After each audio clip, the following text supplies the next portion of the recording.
Et si la nature avait un code secret? Un langage universel que l'on retrouve dans les pétales des fleurs, les spirales des coquillages et même dans les bras des galaxies. Ce code n'est pas une coïncidence, c'est la suite de Fibonacci. Aujourd'hui, découvrons pourquoi elle est bien plus qu'un simple concept mathématique.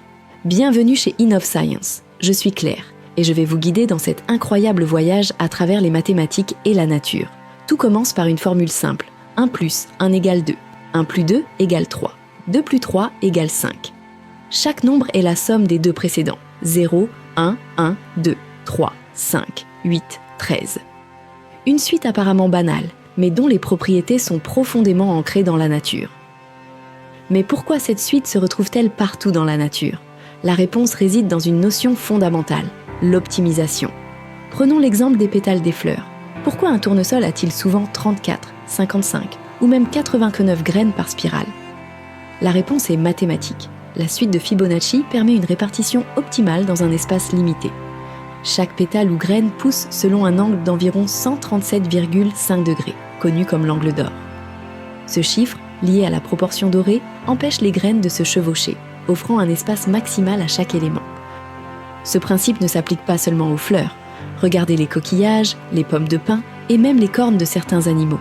Leur structure est optimisée grâce à la suite de Fibonacci. Un autre lien fascinant avec la suite de Fibonacci est la proportion dorée. En divisant deux termes consécutifs de la suite, par exemple 55 et 34, on obtient d'environ 1,6118, le nombre d'or. Ce rapport est omniprésent dans la nature et même dans l'art. Dans une coquille de nautile, chaque nouvelle chambre se développe proportionnellement à la précédente, formant une spirale parfaite basée sur la proportion dorée. Pourquoi? Parce que ce modèle est énergétiquement efficace, pour croître tout en conservant une forme compacte. La proportion dorée semble influencer tout ce que nous percevons comme beau, de l'architecture classique aux œuvres d'art comme la Joconde. Et cette beauté n'est pas subjective, elle repose sur des lois mathématiques fondamentales.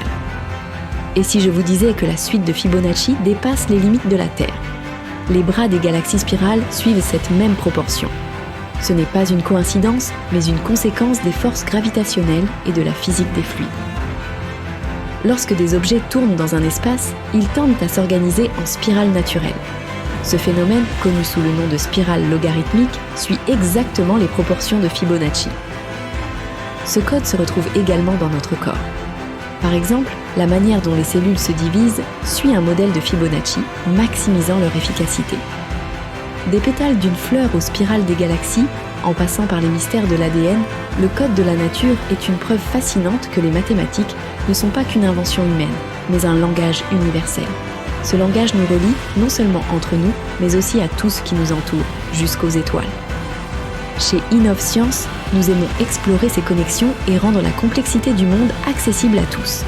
Si cette vidéo a éveillé votre curiosité, abonnez-vous pour continuer ce voyage fascinant au cœur des mystères de l'univers.